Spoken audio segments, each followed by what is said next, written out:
Hey guys, it's Mr. Brian here. In this video, I'm partnering with EduKaji to guide you on the SPM 2022 physics paper. We'll be looking at paper 1 today, which is on your 40 objective questions. Okay, without further ado, let's get started. 2022, huh? Okay, it's a 1 hour, 15 minutes paper. Straight away, question number 1. Okay, diagram 1 shows an instruction on the foot box label. Which of the following base quantities is stated in the label? Okay. One of the easiest way to find out your quantities is to look at the units. Gram tells me that there is mass. cm cube tells me that there is volume. Degree Celsius tells me that there's temperature. 3 minutes tells me that there's time. Kilojoule tells me that there's energy. Date is also considered a form of time, right? But the unit tells you very quickly, oh, we have mass, 55.2 grams. We have time, 3 minutes. We have temperature, 80 degrees Celsius. Okay, cm cube is volume, which is not a base unit. And then we got energy also. There's no length in here. So 1, 2, 3. Answer is C. Okay, and then question 2. Diagram shows a graph of P against V. Which of the following relationship is correct? Anything with the word linearly, confirm wrong, because linear means straight line. Linear means straight line, confirm wrong. Directly proportional must be a graph that starts from 0 and must be a straight line also. Okay, answer is inversely proportional, which means when P increase, V decrease. One up, one down, inversely proportional. Okay, question number 3. Ahmad takes 1 hour to cycle through PQR as shown in the diagram. What is the velocity of Ahmad cycling from P to R? Okay, be very careful because I'm asking for velocity, which means we will take displacement divided by time. Displacement is s divided by time. Now, from P to R, your start and your end point, yes, even though we go from P to Q, Q to R, if they ask you for the speed, not the velocity, the speed, then you take the total distance divided by total time. But if they ask for velocity, you have to use displacement, which is the shortest distance between start and end point. This is the displacement, which is going to be, according to Pythagoras theorem, 10 km. But also one thing to be careful, all the units, they are in meters, right? So when you do this, you're going to take 10 kilo means 1000 meters divided by the time taken is 1 hour. But also be careful, 1 hour you have to think how to change to seconds. 1 hour has 60 minutes. Every minute got 60 seconds. Okay, so got a few traps in this question. Make sure you don't go and just do 8 plus 6 km because that would be the distance, not the displacement. Then don't forget the units. I get 2.778. Answer C. Okay, question 4. Diagram shows the displacement time graph of the motion of an object. Which of the following pairs is correct about the motion of OP and PQ? Okay. For OP, velocity is increasing. Well, you have to be really careful what graph are you looking at, because right now we are looking at displacement graph. Displacement is talking about the position, the location. So like, for example, if here is 0 meter and here is let's say just an example value, 50 meter, it means that this object went from 0 meter to 50 meter. And then after that, at P at Q here, you need to understand that it will stay there at 50 meter, it won't move.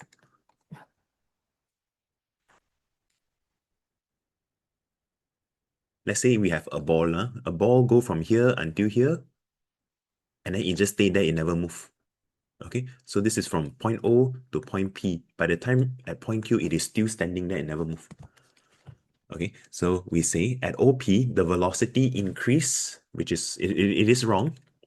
The velocity is uniform. Zero velocity is also wrong, meaning it's not moving. From P to Q, it is zero velocity. Okay.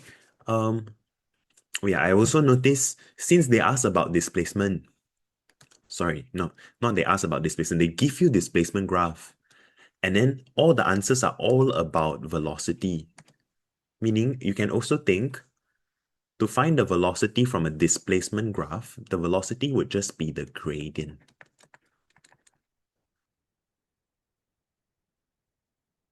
The velocity of this graph is the gradient.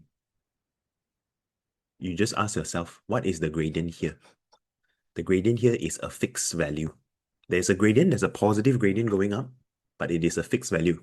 Any straight line will have a fixed gradient, a uniform velocity. What about here? Any flat line has no gradient one. The velocity here is zero, the gradient here is zero. That's why answer must be C. Okay, for displacement graph, the gradient is the velocity is the gradient. But you have to see what kind of graph. Okay, question number 5. The diagram shows steel spring X and Y with the same initial length. Which of the statement is correct when 100 gram of load is hung to each spring? Everything looks the same. They say I got steel spring, the length all the same initial length. Only one thing different. We call this the diameter of the spring. Okay, or the diameter of the coil. Now the question is, which spring is softer or which spring is harder? Which spring has a higher spring constant, lower spring constant? Yeah, I think that is what the question is asking also. They're asking you mainly on the extension as well as the spring constant. Okay, huh? Please know that if the diameter of the spring, if this circle is very big, if you have a very big spring circle, imagine a very, very big one. We exaggerate, super big one. This spring will be very easy to pull if the circle is very big. The diameter of the spring very big, very easy to pull. Versus if you have a very small diameter, a very small coil, and you try to pull it, it is usually pretty difficult. A big, big circle. Imagine like a super big one. Very easy to pull. We say this is a softer spring. A softer spring always means that it has a lower spring constant. K means spring constant. Huh? This is what you call as a harder or a stiffer. Harder can, stiffer also can. Guys, these are words that you can use to describe a spring in SPM. Harder, softer, these are proper words to describe a spring. Harder means it has a higher spring constant. Okay, so question 5, extension of X is bigger. X will extend more. Is it true or not? Yes, because X is softer, it will extend more. So it looks like A is already the answer. Okay, but let's look at the other answers. Steel spring constant for X is biggest. X has a bigger spring constant. No, because it's lower spring constant, we know it's softer. C, extension of Y is the biggest. No lah. Just now we already say X will extend more. And then D, spring constant, they are the same. No. Remember, there are many things that can affect the spring constant. The material, the length of the spring, the diameter of the coil or the diameter of the spring, and also the thickness of the wire. The thickness of the spring wire. This wire. How thick is it? Very, very thick means very hard to pull. Very strong. Even the arrangement of the spring can also change the spring constant of the system. Like you can put the two springs side by side parallel like that, or the spring you put in series, it will affect how easy is it to extend, and so that also affects the spring constant. Okay, so just think easier to pull, softer. Softer always means low K value. Harder to pull always means higher spring constant, higher K value. Okay, number 5 is A. Number 6, the diagram shows a rocket that is launched from a launch pad. Which of the following statement is correct about the hot gas emission through the rocket exhaust as the rocket accelerate upwards? Okay. For this one, the reduction in fuel mass due to the combustion causes the upward acceleration. Okay, that's not true. The reason why it can accelerate up because the exhaust gas keep on shooting out from the back. Total momentum in the system is zero. That's right. What we mean here is, I don't know whether you all know this. If I ask you, what is the principle related to this question? We would say this is the principle of conservation of momentum. And this is the case where we are talking about an explosion. Okay, this is the case where we are talking about an explosion, where we say, if your exhaust gas is shooting out with a momentum of negative, just an example, negative 20,000 kg per meter cube, sorry, kg meter per second, it means that your rocket is going to gain the same momentum, 20,000 kg meter per second. And now, when you go and add these two values up, it is equals to 0. The total momentum is 0. Why must it be 0? Because before you explode, it is 0. After you explode, must also be 0. That is what the principle of conservation of momentum says. I'm trying to conserve momentum. Before you launch the rocket,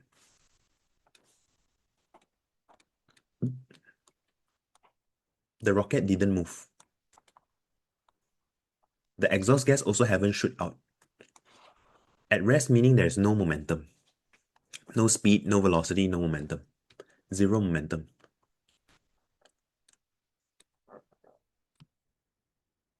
But now when you launch the rocket, you shoot the exhaust gas, the rocket also shoot up. If before is 0, after also must be 0. Because the principle of conservation of momentum says that before 0, after must be 0. It must be always the same. Before and after, the total must be the same. Okay, so before that is 0. Before you explode. After you explode, it must still be 0. Why one positive, why one negative? Is because of the direction. Exhaust gas shoot backwards, rocket shoot forward. Yeah, so that's the reason why it can fly up. Total momentum is 0. Okay, but we look at C also. The energy produced from the burning fuel caused the thrust force to increase. Not directly related. The energy produced from the burning fuel actually is what gives you the exhaust gas. The momentum of the exhaust gas is what gives the forward momentum of the rocket. Okay, then part D, the upward acceleration of rocket is equals to the gravitational acceleration of rocket. No. Sounds a bit weird. Yeah, best answer is boy. They're testing you on the principle.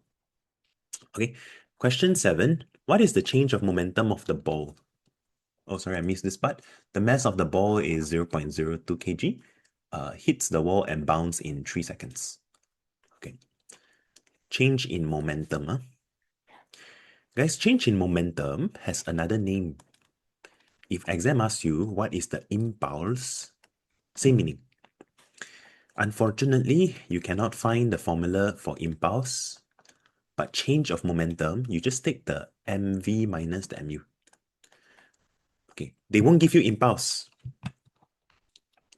Oops, sorry. They won't give you impulse, but they will give you momentum, which is mass times velocity. So you use momentum and just take the change, just find the change, the final minus the initial. Okay, now the mass is 0.02 kg. The V value, this one is the U, this one is the V. Okay, but you have to be really careful. One of them must be positive, one of them must be negative. Either one. Okay, one of them must be positive, one must be negative, because a velocity of this way and that way is different direction. You have to differentiate it. In the same formula, you cannot sub in different direction velocity, but everything all put positive. Cannot. You have to be very careful. So that's the only trap. Huh? Got two ways you can put the plus and minus sign. Some people will say, if the ball go forward, I put positive. If the ball bounce backward, I put negative. Some people will say this. Okay. Or some people will also say, teacher, normally to the right side, I like to put positive. To the left side, I like to put negative. Can or not? Both also can. Both also can. So the plus minus sign, you can decide yourself. Okay, so let's say we follow this. To the left, I put negative. Right side, I put positive.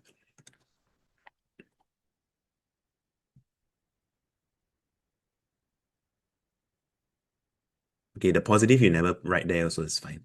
Yeah. Then let's see what is our answer.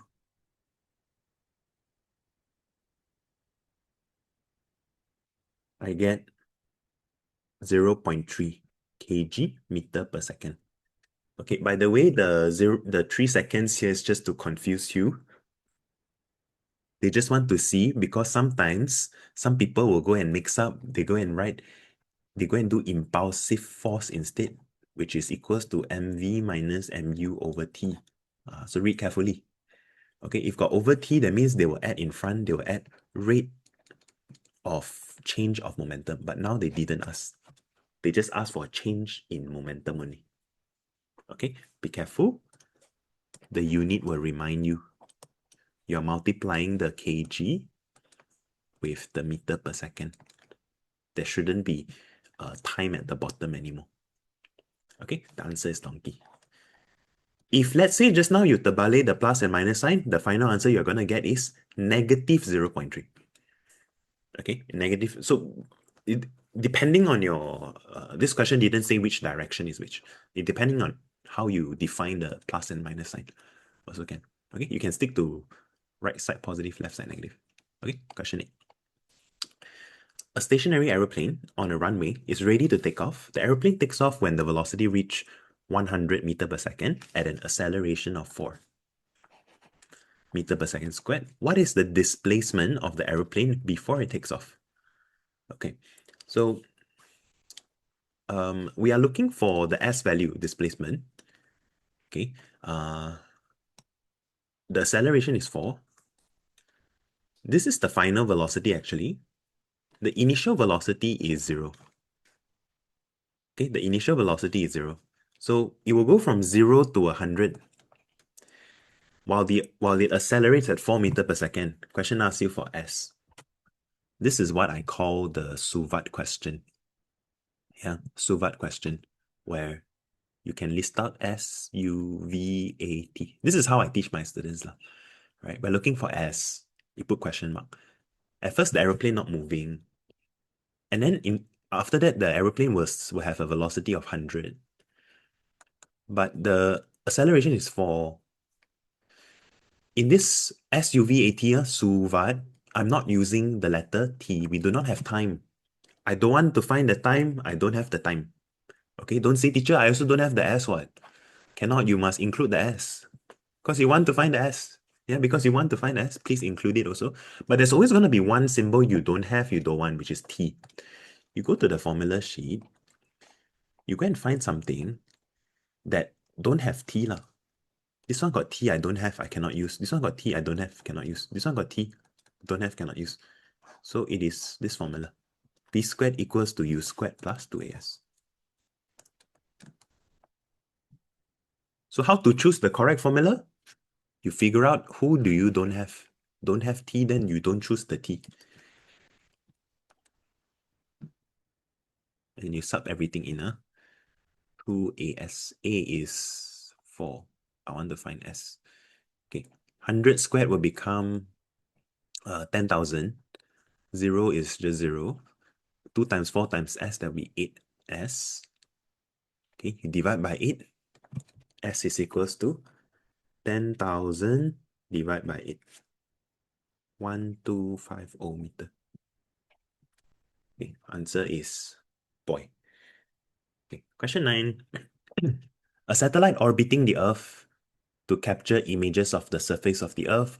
What causes the satellite to stay on its orbit? Okay, gravitational force between Earth and satellite is greater than centripetal force. Nope, that's not true. It cannot be greater. Gravitational force between Earth and satellite less than centripetal force. No. It must be the same. Answer is C. Okay, so looking at this question, very quickly you can see that they are trying to ask you, do you know the difference between gravitational force and gravitational acceleration? When the Earth is in the middle and satellite is trying to orbit it, let's say this is Earth, satellite is trying to orbit.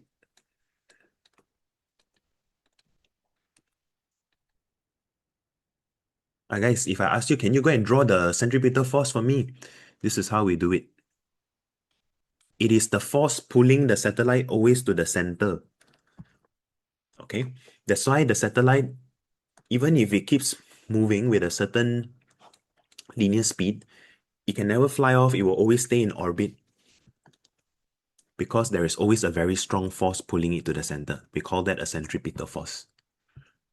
But here's the thing. Don't you think that this centripetal force also looks like the gravitational force, the attraction force between the satellite and the Earth? So I'm here to tell you that if, in case you didn't know this, centripetal force is gravitational force. They are the same. Or rather, maybe I put it in a more precise way. Gravitational force is a type of centripetal force. So basically, centripetal force is any force to make an object go round and round and round in a circle. Centripetal force controls how something go round and round in a circle. And in this picture, the centripetal force is exactly the same as the gravitational force. They are the same thing. So you can use two different formula and you will get the same answer one. Like gravitational force, you can do this. Centripetal force, you can do this. You're going to get the same answer. The F will be exactly the same by right. Okay. Then question 10. Which of the following characteristics which of the following are the characteristics of geostationary satellite? Orbital period of satellite more than period of rotation. Confirm wrong. Position of satellite depends on the size of the satellite. Function of no. Stationary position along the equator.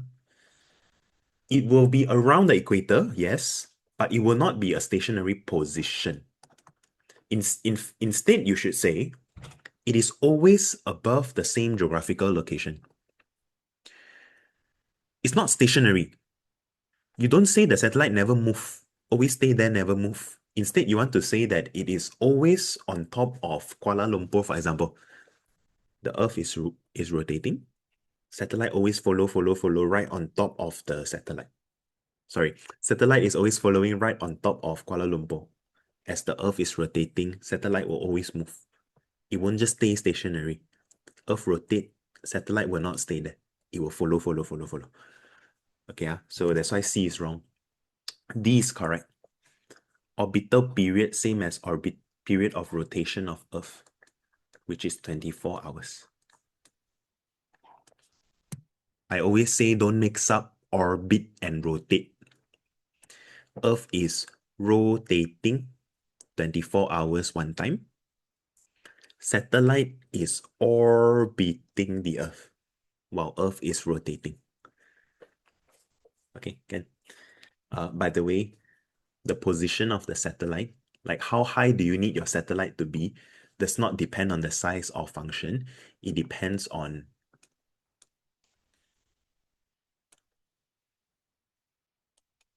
the speed. Okay, or to put it better, this formula for linear speed tells you that if you want to be at a certain distance, then you must be at a certain speed, or else Earth is going to pull you back. Okay, you want to travel at that height, no problem. Just make sure you are traveling fast enough, or else Earth will start to pull you back. Yeah, so this formula controls or tells you, okay, at what height the satellite must be what speed. Okay, or else Earth will pull you. If you're too slow, Earth will pull you. Or if you're too fast, you will fly off and escape to outer space also possible. Yeah. Question 11. Diagram 8 shows a thermometer placed under the patient's tongue. After a while, the patient's temperature is 37.8. Which of the following statement is true? After a while, that means this is probably the value when thermal equilibrium is achieved.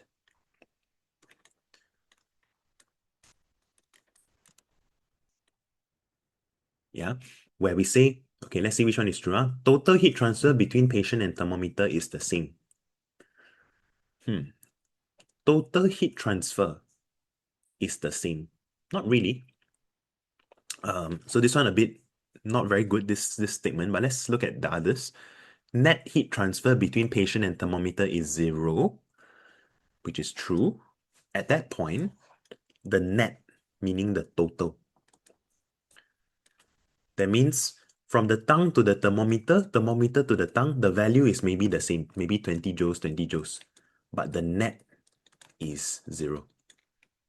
Okay, the net is 0. The temperature of thermometer will decrease. No, it will stay the same as the patient. Temperature of patient will increase. No, it will just stay the same. Best answer, boy. Okay, best answer is boy. This total heat transfer is a bit not so accurate, this sentence. Like, what do they mean by, a bit weird, this sentence. What do they mean by total heat transfer? Like, you, after that, maybe it's 40 joules, but before that, it can be a lot more heat transfer. Especially because at the beginning, the thermometer is quite cold and then the tongue is quite hot. When there is a bigger difference, usually there is more heat transfer. The total heat transfer won't be the same. Okay, B is the best, boy. Yeah? And then question 12. We got condition of a shirt that is iron with steam iron. Clothes that are ironed using steam iron are smoother and neater. Which of the following is correct? Okay, steam has a high temperature. Steam has a high specific latent heat of vaporization. Steam has high specific heat capacity. Steam dissipates heats faster. A lot of it are correct. Steam is quite hot. Steam also has high latent heat. Steam has high specific heat capacity. Not the best. You know why? Because you know the steam, whenever it touches the baju, the steam will convert to, the steam which is gas will convert to liquid. Best answer is boy. This comes more from your experience of doing past year questions, honestly speaking. Because if you ask me, teacher, are you saying that A is wrong? No, A is also correct. Steam memang has very high temperature. Okay, but best answer is B, because why? The gas will change to liquid. Whenever there is a phase change, you want to talk about latent heat. You want to tell them that there's a very big latent heat that will be released to the baju, which is why it can smoothen out all the creases and all, and make it very neat, very smooth and very neat, because it is very, very hot.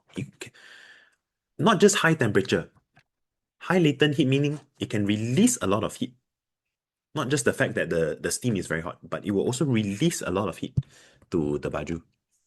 When you change gas to liquid, you release heat. Okay, question 13. Which situations involve Charles' law? Okay, I always tell my students, best thing Charles planted was green vegetables. The best thing that Charles planted was green vegetables. Okay, so Boyle's law, temperature is constant. Charles' law, pressure is constant. Gay-Lussac's law, volume is always constant. In Charles' law, pressure is unchanged, while temperature can be different. Okay, temperature will change, volume can change. So clearly in part A, you see temperature change, volume change. Answer is A. Why I say the pressure never change? Because outside here is atmospheric pressure. Inside the ping pong ball also the same pressure, roughly the same now. So I maintain the same pressure while changing the volume. Okay, but let's take a look at others. B, this one has nothing to do with gas law, strange. C, hot air balloon. Also, don't really have much to do with gas law. Why? Because hot air balloon, you keep on heating, the temperature go up, but then the gas keep on escaping also. Right? For gas law, you must make sure the gas cannot escape. It must be a fixed mass of gas. Okay. Then when a bulb lights up, usually this one, when a bulb lights up, it is not Charles' law, but it is Gay-Lussac's law. Why? Because when bulb lights up, right here, do you notice the volume is constant? Volume is constant. Gay-Lussac's law, volume is constant. Boyle's law, temperature constant. Charles' law, pressure must be constant. This one, volume constant. The gas inside here cannot escape out. The volume is fixed. But when you light up a bulb, usually the temperature of bulb will increase, and therefore the pressure of the bulb will increase. But volume constant. This is Gay-Lussac's. Lussac has double S, huh? Don't get the spelling wrong. Okay, number 14. Diagram shows a grandmother sitting on a rocking chair. The swing of the rocking chair will decrease and eventually stop. Which of the following concept describes this situation? It's called damping. Okay, damping is a reduction in amplitude. Just like a pendulum cannot swing so high anymore. Amplitude is how high you can swing. It will swing less and less and less. It will oscillate less and less and less. Why? Because energy drop. Okay, let's boy. Question 15. The diagram shows two identical glasses filled with different volumes of water. When the tablecloth is pulled horizontally, the glass in 11A is not moving, while in 11B moves slightly. Which statement best explains the situation? This is the inertia question. You got big mass of water, small mass of water. Very easy concept. In inertia, the most important thing you need to learn is the bigger the mass,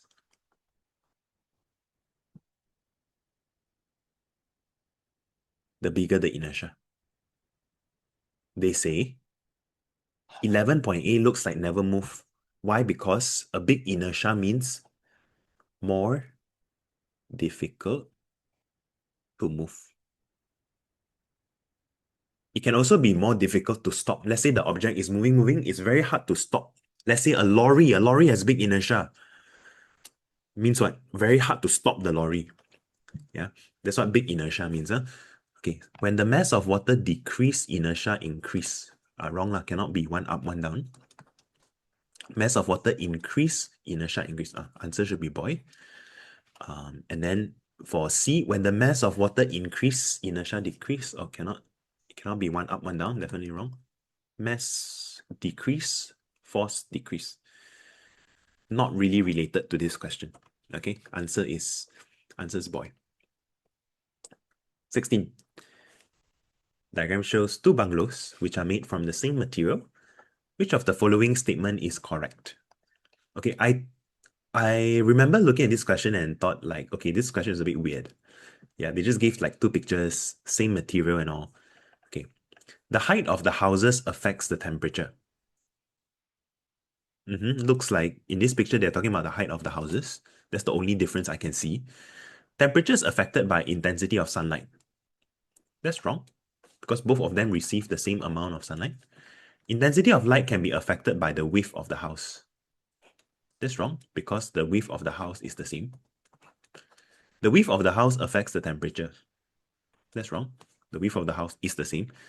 So in this weird question, the clear winner has to be A lah, because clearly the height are different.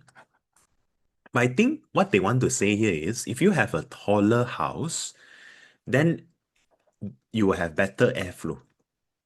Better airflow, better convection, we call it, better airflow, better ventilation. So it affects the house temperature. Usually we want a tall ceiling or a taller house so that air can flow in the house more easily. Especially if you have a window, it flows through the window more easily. Okay, and so your house will be cooler. Okay, question 17. The diagram shows a bubbleless bow of a ship, which is used to produce calmer water conditions around the ship and reduce water drag. Okay, this is a bubbleless bow. Which of the following is correct about the bubbleless bow? Produces water wave with destructive interference when the ship is moving. That's true. Functions as a wave breaker, not really. A wave breaker are usually made of like rocks or concrete structures, where as the wave is going to hit the structure, imagine all these rocks, they will absorb the energy from the waves. So they will break down the waves. That's called wave breaker. Okay, acts as a ship stabilizer. No, increased buoyant force. Not really the best reason. The bubblers bow purposely poke out like that, protrude out, because as water wave is coming towards the ship, this bubbler's bow is going to create an opposite wave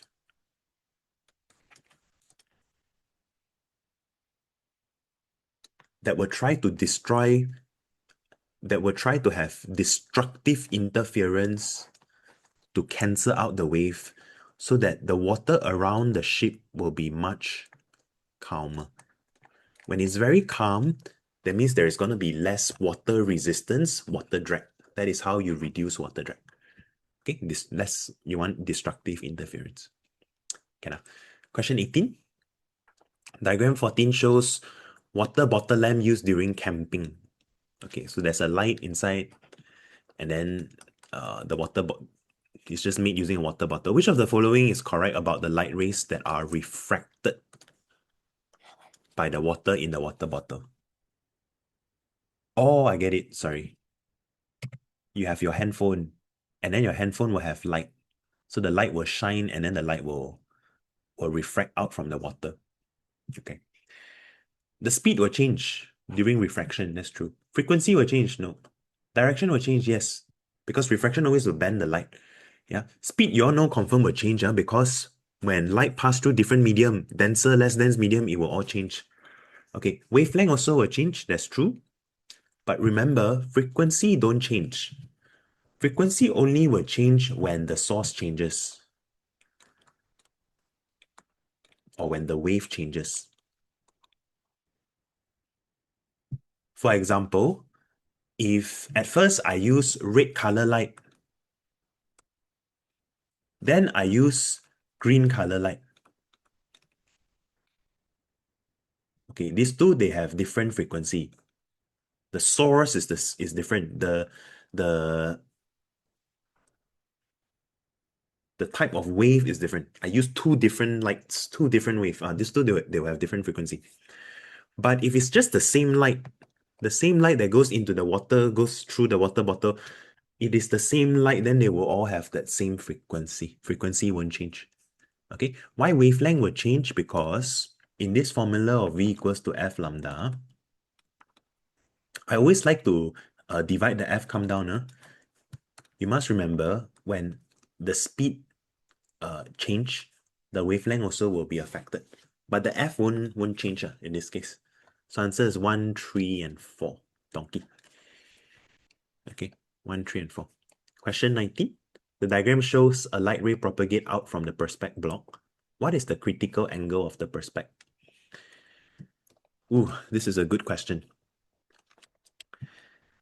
Firstly, they are testing you. Do you know how to see the angles? Okay, you're supposed to use 35.2 degrees, and this one is 60 degrees. Another thing, do you know that if you call this the incident angle, right? This is the angle that come in first, and you call this the refracted angle, and then you are thinking, teacher, to find critical angle, right? Okay, maybe I go and look at the formula sheet. To find critical angle, right, I need to use formula number 3, which means I need to know what is the refractive index first. Maybe since I got incident angle, refracted angle, maybe I can go and use number 2 to find what is the refractive index. So you're thinking, okay, maybe I can use this. But you know what? I'm not going to use this. I'm going to use this instead. Why? Because if you just blindly sub incident and refracted angle, do you know that there is a rule to use formula number 2? The rule is you must make sure your incident angle comes from air. The incident angle must be from air or vacuum, where the refractive index value is 1. It's a perfect value of 1. It cannot be lower. There's no n value that is lower than 1. It will be minimum is 1 only. Okay, so if your incident angle is coming from air, okay, you can use this. Okay. So how? If cannot use number 2, then you use number 6. Number 2 and number 6, they came, okay, number 2 actually came from number 6. Number 6 can use for anything. Can use for any question. It doesn't matter whether is it from air, from the glass block, it doesn't matter. But number 2, it must come from air, from vacuum. That's how I do it. So if you want to be safe, then you always use number 6 also can one. It will always be correct. You can say like, teacher, if I don't want to use number 2 at all, I never want to use number 2, can I always just do number 6? Can. They are the same. You can. Okay. Let me show you how to do it. Also, I hope you all know why the angle is 35.2 and 60, because your normal line, you must make sure your angles are touching the normal line. I'm going to use n1 sine theta 1 equals n2 sine theta 2. Why? Because my incident angle is from the perspex block, not from air. And very simple one, this formula. At first, at the perspex block, I don't know the index. I want to find what is the index. Okay. And then the angle at the perspex block is 35.2. Okay, that's the first medium. Perspex block, I want to find the n, the angle is 35.2. Now in air has always has an n value of 1. Vacuum also has an n value of 1. This one you must know. So you just sub in 1. And then the angle is 60 degree. In air, the angle is 60 degree, not 30. So you can find the n already. You take sine 60 divided by sine 35.2. Okay, a lot of your calculator would require you to put a bracket or else you will get math error. So you type that in, you will get 1.502. Got no unit one, the n value. Okay, let me show you. If you go and do this, sine I over sine R, this is what you will get. Sine I, incident angle 35.2. Sine R, 60. Do you see it's terbalik? And so your answer would be 0.666. Okay, 6656, which is 666, which is wrong. You will never get an index that is smaller than 1. Okay, can? And then now, only you go and do, you know the perspex block already, 1.502. From here, n equals to 1 over, okay, maybe I do it here. N equals to 1 over sine C. So quite a lot of working to do here. 1 over 1.502. C equals to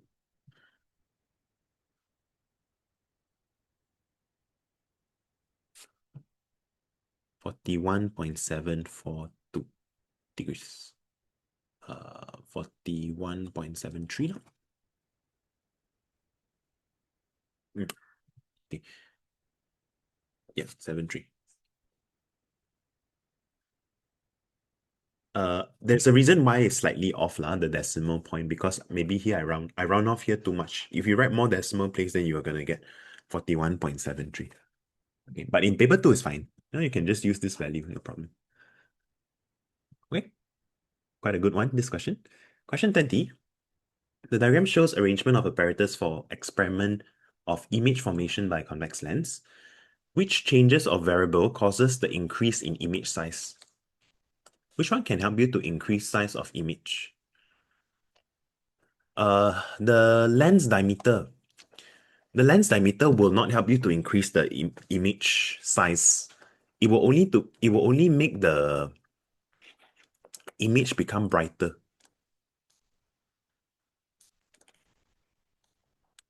Okay, it will give you brighter image. So I will choose no changes because they will not make it bigger. And then if you increase the focal length, it will make the image size become bigger. Answer is A. Reason being, if you all know your characteristics of convex lens well enough, you will know that for a convex lens, if your f is here and your 2f is here, different object position is going to give you different kind of image.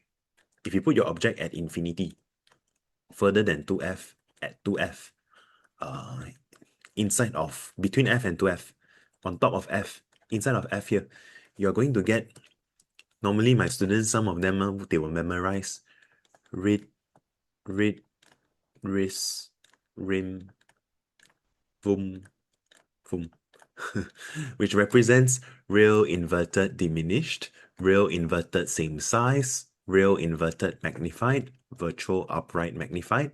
Yeah, but a trend that you can see by looking at the diminished, same size, magnified is that when it is at 2f, it is the same size.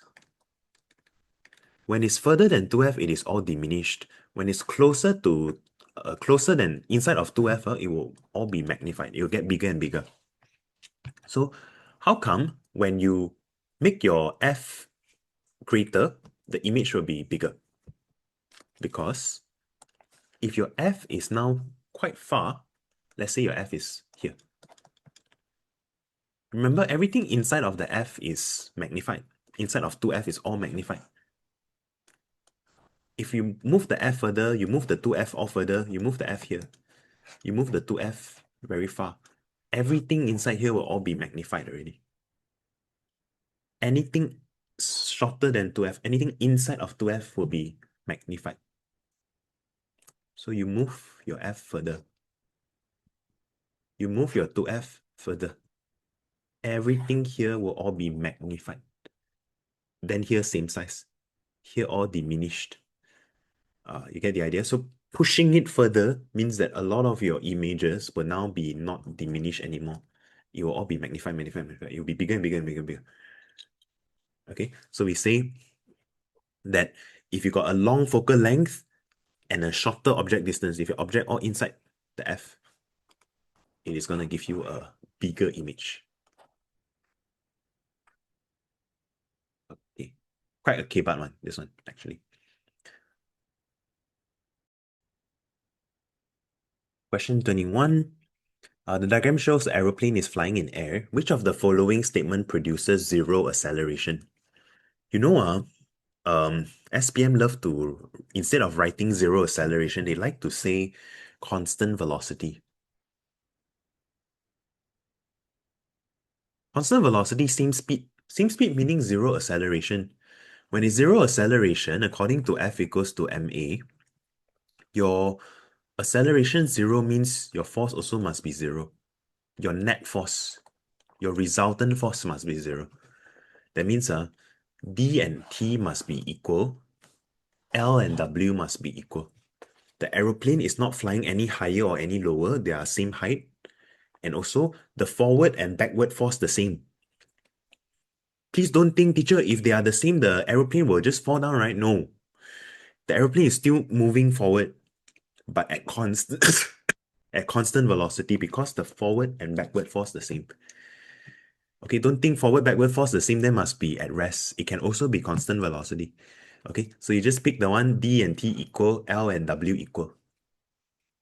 We say that the forces are in equilibrium. Yeah, the forces are in equilibrium. Question 22. The diagram shows an experiment about resolution of forces.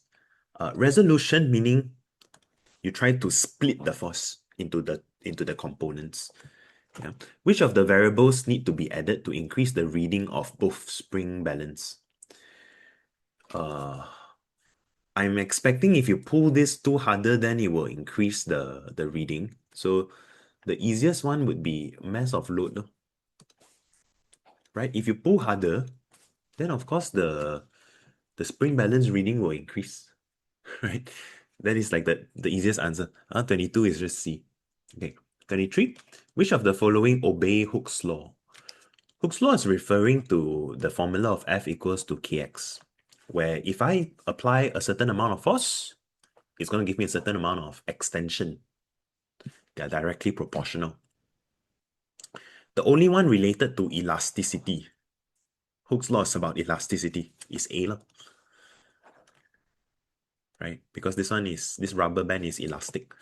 The rest not elastic. Yeah. 24. The diagram shows two climbers are climbing Mount Kinabalu at different altitudes.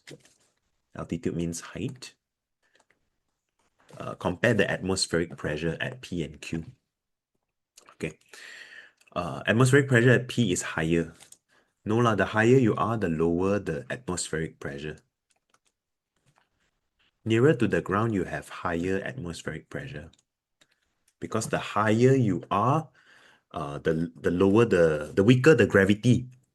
Weaker gravity means that there is less. When it's very high, weak gravity, there is less air. Less air means lower atmospheric pressure. The air here is less dense. Down here, you got stronger gravity. Stronger gravity meaning a lot of air.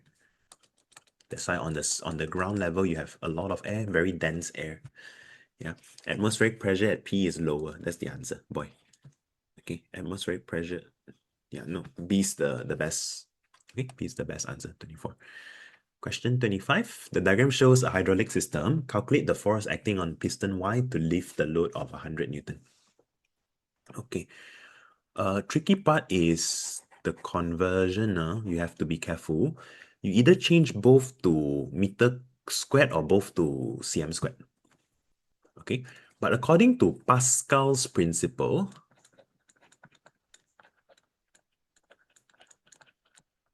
the pressure at here and here must be the same. Okay, the pressure is transmitted uniformly in the whole enclosed fluid. And if pressure are the same, it means that force over area are the same. Okay, so this is your Pascal principle formula. Not given. But they will give P equals to F over A. You just need to write it out. 2 times. Okay, so we want to find the F1. This is 200 cm. Let's say you want to do SI unit. So you think, if I have meter to cm, how to convert? 1 meter is 100 cm. You have to divide by 100. Okay. Now, if you got meter squared, you want to convert to... I'm so sorry. We want to convert to... I said I wanted to convert to meter, right? Terbalik. cm, I want to convert to meter. My bad, You divide by 100. Okay. Cm squared, you want to convert to meter squared. You also divide by 100. Only thing, you have to divide by 100 squared. Okay, let's say, teacher, what about meter cube? The cm cube, I want to change to meter cube. You also divide by 100. Only thing is, you need to divide by 100 cube. So got square, you divide by 100 squared. Got cube, you divide by 100 cube. Okay, the conversion you just do like normal, 100 to 1. 1 meter is 100 cm, you divide by 100. So right here, I'm going to say this is 200, and I'm going to divide by 100 squared. That will help me to change to meter squared already. Okay, and then F2 is 100 Newton. Here's 2 meters squared. You can do this separately if you like. Some people will say, teacher, can I just say it is times 10 to the power of -4? Same thing. Divided by 100 squared is the same as 10 power -4. Depending on you, you can do it. Okay, so at last, it is here 0. Actually, you're just moving 4 decimal. 1, 2, 3, 4, 0.02. Okay, you multiply there. F1 will be equals to 100 over 2 times 0.02.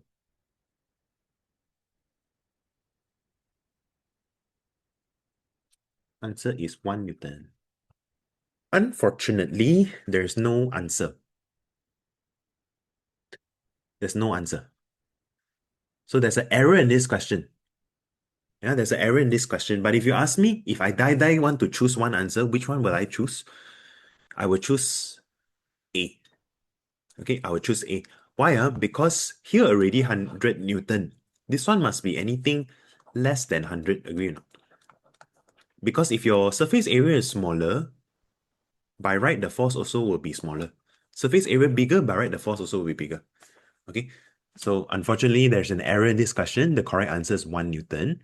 But if you're going to choose, just simply choose one. I don't recommend you to leave it blank. You just choose something. Okay, this kind of question, they supposed to give bonus lah. Yeah, the best answer would be something less than 100 Newton. Okay, got smaller area. Question 26. Diagram shows a ship with load sailing on the sea. Diagram B shows the same ship with more load. Okay, based on your observation, which one is true? When the weight of ship increase, the buoyant force decrease. Confirm wrong. When the weight is greater, then you need to have more buoyant force.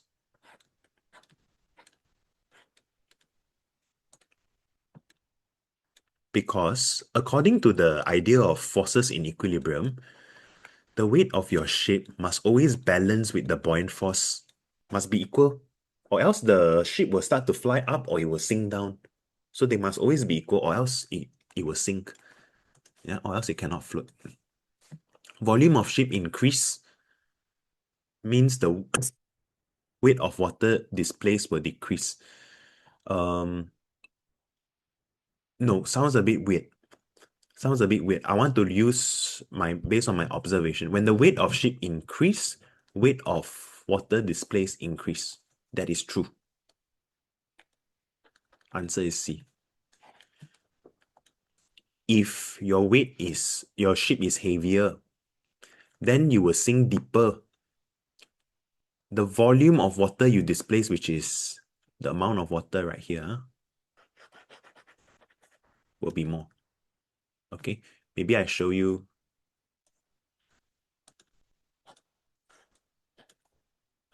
If you got a lighter ship, then it will only displace this much. Now, if you have a heavy ship, then it will displace more volume of water. Okay, so when weight is higher, buoyant force will be higher, weight of water displaced will be higher. Okay, D, let's see why this is wrong. Volume of ship decrease, buoyant force increase. Actually, there's nothing to do with the volume of ship, right? Because the volume of ship in this picture is the same. Okay, so based on my observation, I wouldn't compare the volume. Best answer is still C. Okay, question 27. Diagram shows a yellow line in a train station. Passengers are prohibited from standing on the yellow line as it could cause an accident. Which of the following principle explains the prohibition? They say don't stand too close. Why? Because when the train is moving very fast, a high velocity will create a very low pressure in front. So now if this region in front is very low pressure, and behind you, there is a higher atmospheric pressure, you might experience the atmospheric pressure push you to the front. Like there might be a very strong atmospheric pressure pushing you to the front because you are too close to the low pressure region in front of you. In front of you, too low the pressure. Behind, too high the pressure. That difference is what gives you a resultant force to push you forward. So it feels like you're being pushed forward. Yeah, because you're standing too close to this. This idea is Bernoulli's principle. Okay, Bernoulli's principle. Question 28. The diagram shows the graph obtained from an experiment. Which of the following method is for determining the value of the resistance? The gradient. Because according to V equals to IR, if I take V divided by I will get R. Right? When I do V divided by I, it is also like the y-axis divided by the x-axis. Anytime y divided by x is kind of like your gradient. Normally, you all do y2 minus y1, x2 minus x1. Gradient. Okay. Question 29. The diagram shows electrical fryer with a heating element. Which modification can be made so that the heating element can produce more heat? Use a finer meaning a thinner nichrome wire. Okay, we like nichrome. Oh, all of it is nichrome. Okay, because nichrome has a very high resistivity, very high resistance. Very suitable for heating element, nichrome. Use shorter nichrome wire. Oh, that's wrong. Use thicker nichrome wire, also wrong. Laminated, also wrong. D confirm wrong. We never seen laminated one. But just know that all these are related to this formula. This formula is given. Okay, when you want a higher, you want more heat produced means you want more resistance. To produce more heat, you need to have a lot of resistance. How to do that? Either you choose a higher resistivity wire. Nichrome is usually already very high. You choose a longer wire, don't choose a shorter wire. And also you choose a thinner area, meaning a thin wire. A fine wire, don't use a thick wire. Okay, a small area, small cross-sectional area. A very thin wire. Answer is A. Okay, Question 30. The diagram shows two different arrangement of dry cells. Which of the following is correct if the dry cells are arranged as such? Okay. If I have let's put some value, 1 volt, 1 volt battery. The total e.m.f, the electromotive force, will be equals to 2 volts. But if I got 1 volt here, for a parallel circuit, the total e.m.f is going to be 1 volt.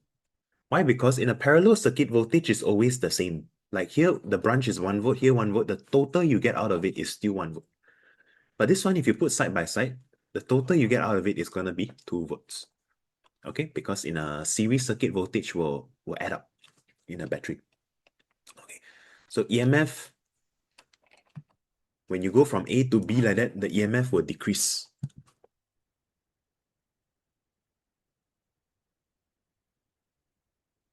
The internal resistance of the dry cell, we don't simply use the word internal resistance. Internal resistance is always talking about the battery only, not talking about this guy. That one not internal resistance. Okay.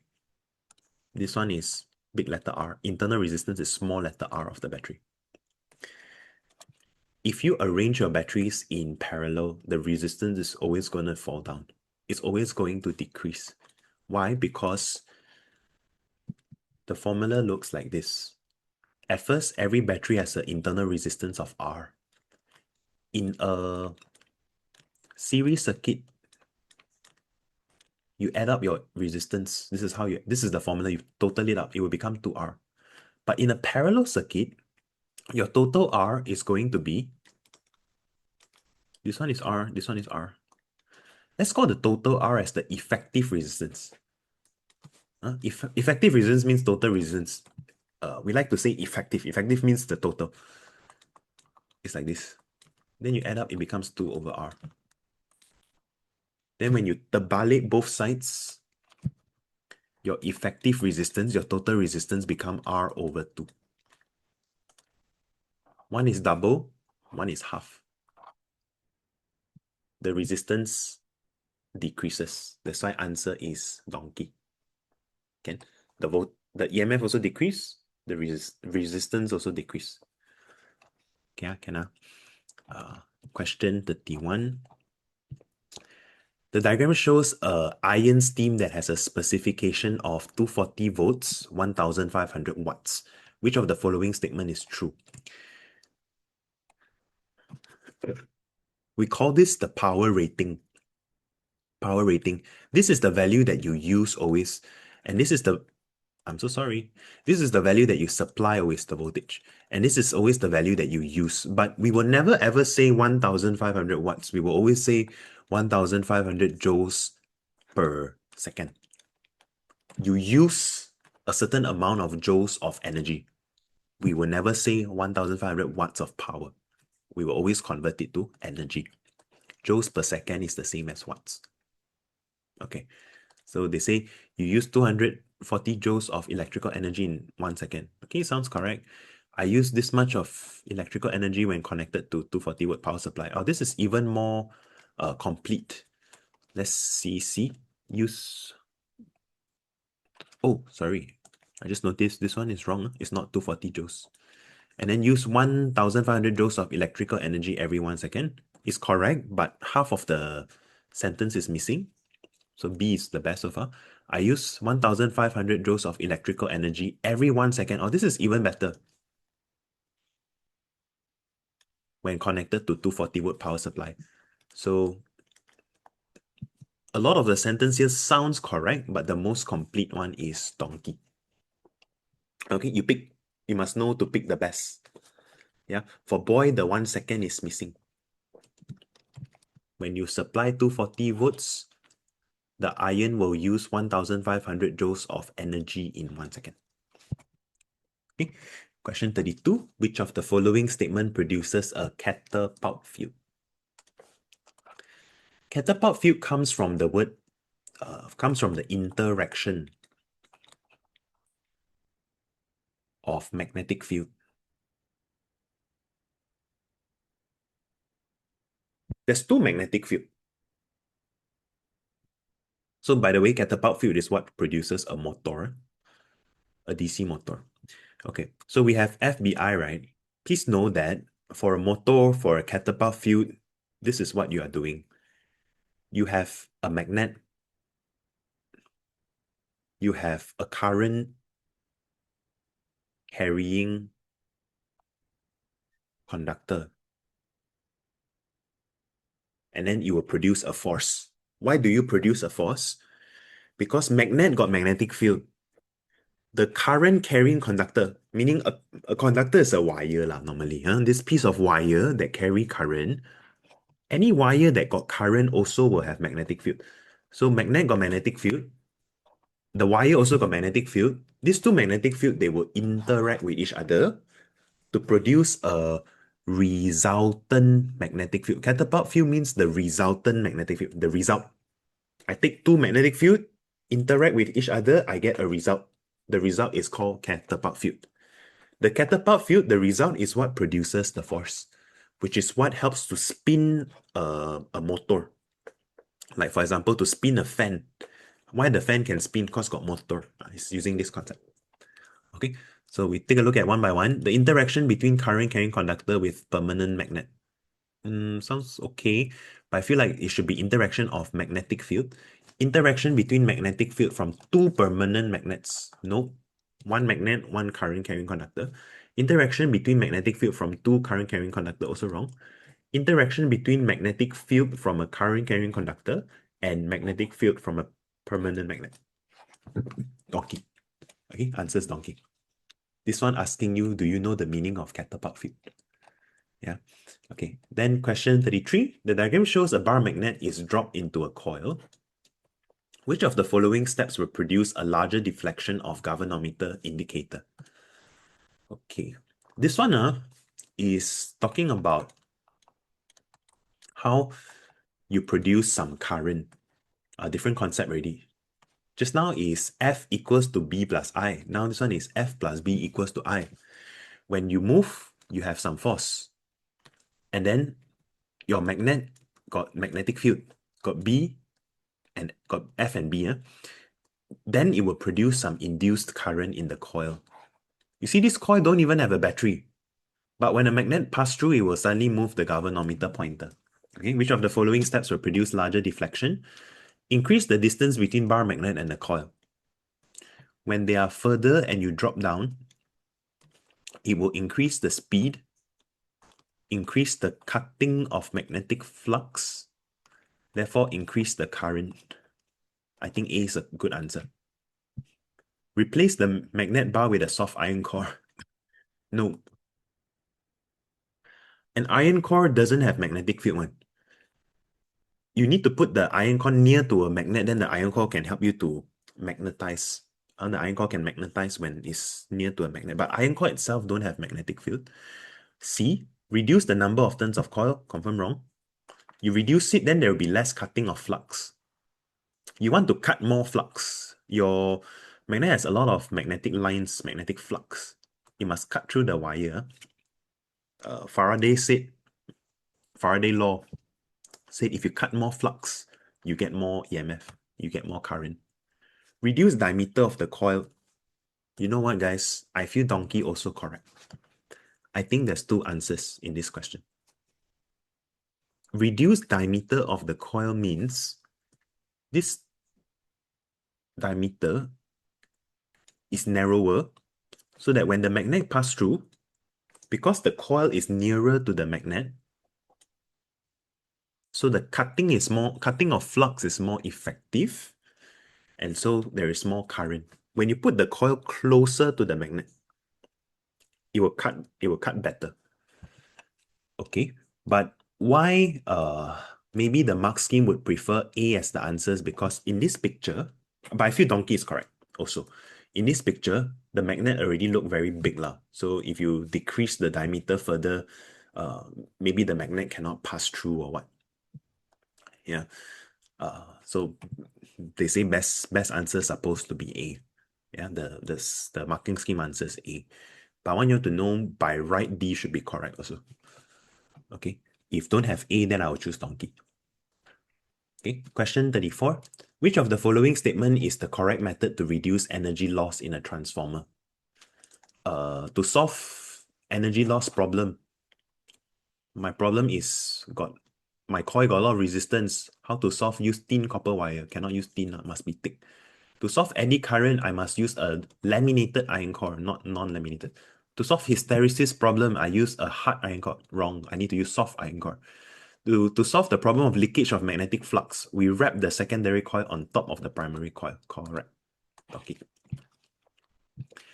Meaning, when you have a primary coil, and then you have a secondary coil, you coil them on top of each other. Let's say this is my iron core. You coil them on top of each other. Yes, it will look very messy.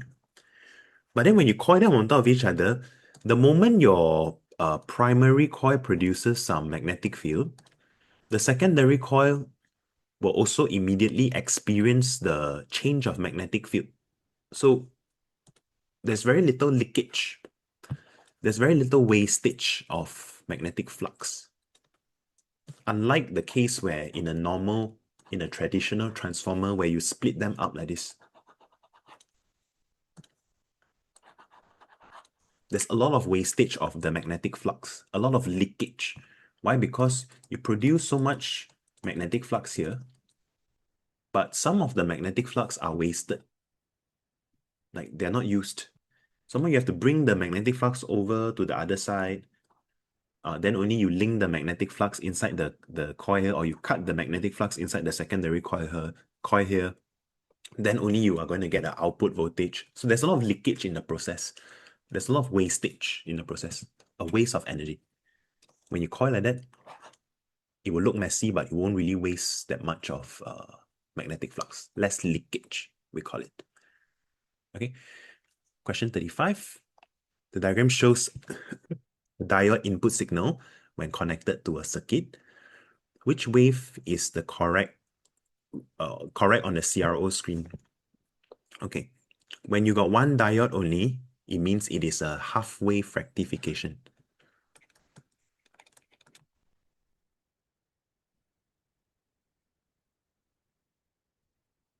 Meaning, your AC will go from like this to like this. Half wave and then flat. Half wave and then flat. This is what half-wave rectification means. Okay, when you use only one diode. When you add a capacitor, then the job of the capacitor is to help you to smoothen out the current. You're going to get the blue color one instead. So it will not go down all the way to 0 now anymore. It will help you to smoothen it out. So this is the job of one diode plus the capacitor. Okay, answer is going to be A. You are going to get this if you only use 4 diodes. Full wave rectification. No capacitor.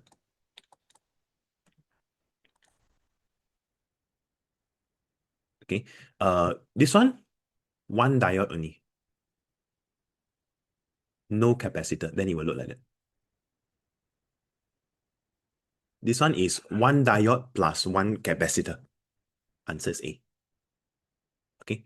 And then question 36. The diagram shows a transistor circuit that functions as a current amplifier. Okay. Why does bulb P light up dimmer than bulb Q when the switch is turned on? Bulb P is always going to be much dimmer because the base current is always very small compared to the collector current. Always remember, IC is always much, much bigger than IB. This is how you amplify the current. Even if I have a very small base current flowing through here, let's say the base current here increased by 1 ampere. Usually it's very, very small, like 1 microampere. It's very small one. A small increase in the base will create a very big increase in the collector. That's why we call it current amplifier. It helps to magnify the current, amplify the current. Small increase here will create a very big increase here. Yeah, of course, the battery is the one that produces that pushes the current to go in. But the base current is the one that controls. Without the base current, collector cannot flow on. Yeah, without the base, the collector cannot flow on. So base always very small, collector always very big. That's why bulb P is dim, they say. Bulb Q is very bright. Answer is which one? Let's see. Base current is low, collector current is high. Nothing to do with the emitter current. Base equals to oh, this is wrong for sure. Answer's boy. They say base equals to emitter plus collector. That's not true. Let me show you what is true instead. We call this the IE. Do you see? This one is going in to the transistor. This one is going into the transistor. This one is coming out of the transistor. Which means those that go in must come out. The IB goes into the transistor. The IC goes into the transistor. Must be equals to the IE that comes out. IB, IC equals to IE. That's why this equation is wrong. Question 37. The equation below shows the decay of a nucleus, uranium, that releases radioactive rays. Which of the following pair represents X and Y? Now, you want to try to find a way to not change your proton number, but your nucleon number must decrease by 4. Okay, your nucleon number decreased by 4. Alpha, so you can try a few ways. Here is either alpha or beta only. And then here is either alpha, beta, or gamma.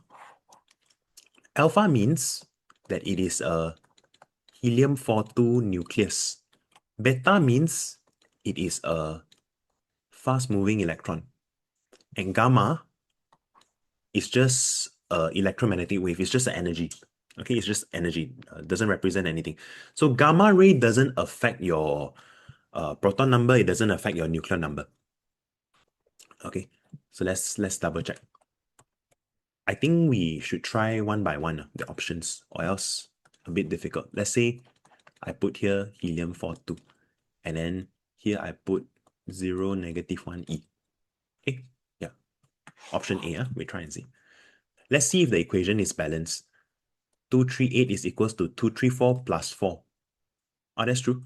238 equals to 234 plus 4 plus 0. Okay, so on top is correct, the nucleon number correct. At the bottom, 92 equals to 92 plus 2 plus -2. 2 times -1 is -2. So the -2 and 2 will cancel each other out. So end up 92, 92. So it is correct actually. Answers A immediately. Okay, if you try any other options, it's all wrong one. Like for example, you might be thinking Teacher, I thought the proton number never changed, right? So it means that I need to have some gamma ray. You know why that is not true? Because at X here, you have to put a alpha or beta, right? At the X here, you have to put alpha or beta. And all the alpha or the beta will have some changes to your proton number one. So it will change the proton number. When it changes here, here also must change to balance it back.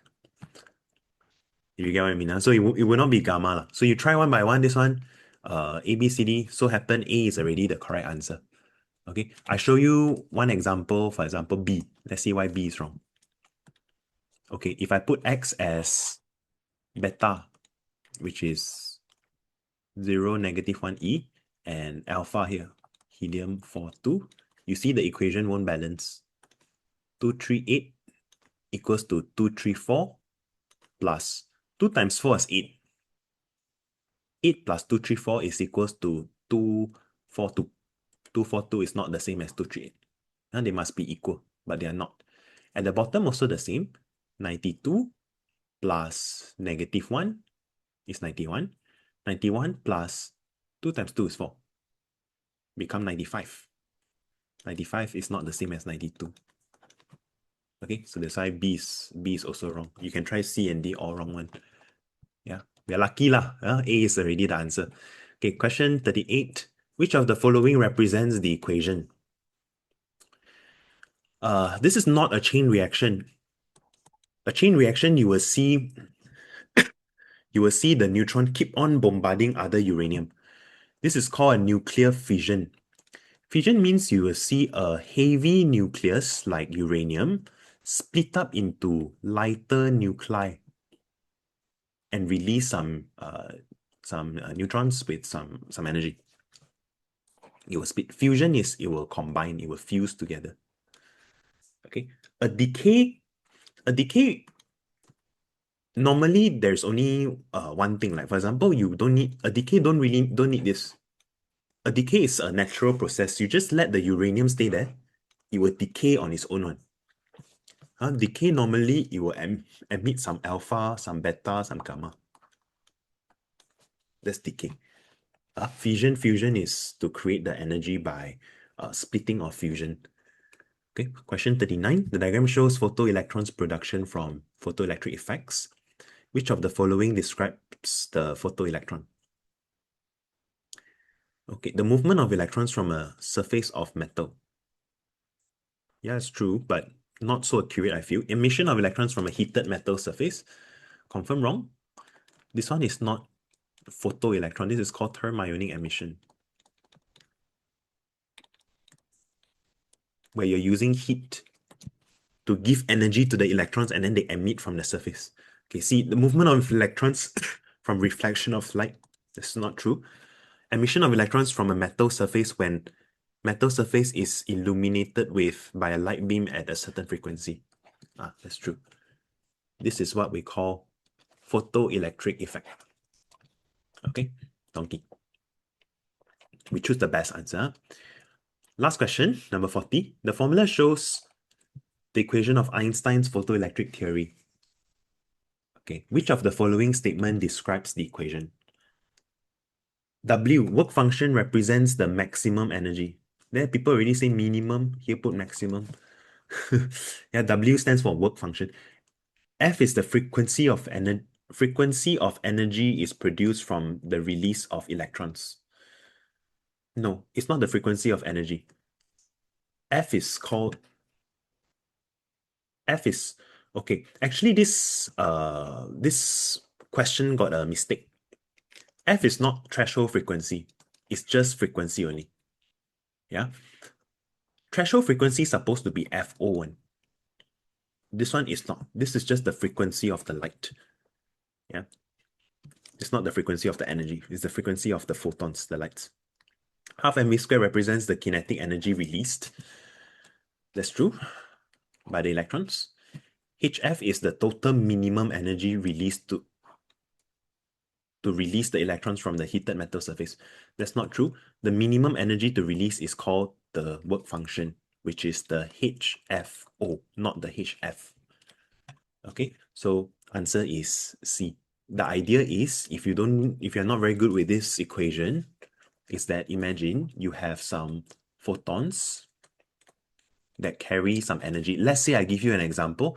It carries an energy of 10 joules. How to find this energy? You take the Planck's constant and multiply with the frequency of this light photon.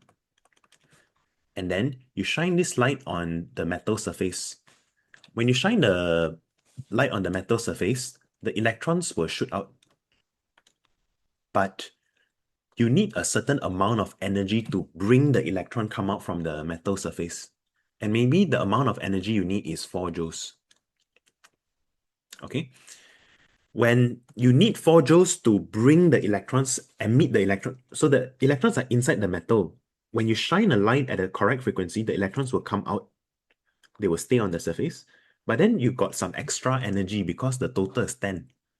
So you give 10 joule of energy. Here already use 4 joules. Here you will have the remaining kinetic energy of 6 joules from the electrons. In short, we are saying the 10 joules is equals to the 4 joules plus the 6 joules. Just to show you a simple maths, I shine a light with 10 joules of energy, a photon with 10 joules of energy, but the metal surface requires 4 joules to bring electrons come out, and the remaining 6 joules will be the kinetic energy of the photoelectrons. Okay, that is the Einstein photoelectric theory equation. Okay, that is all for 2022 SPM paper 1. See you in the next one.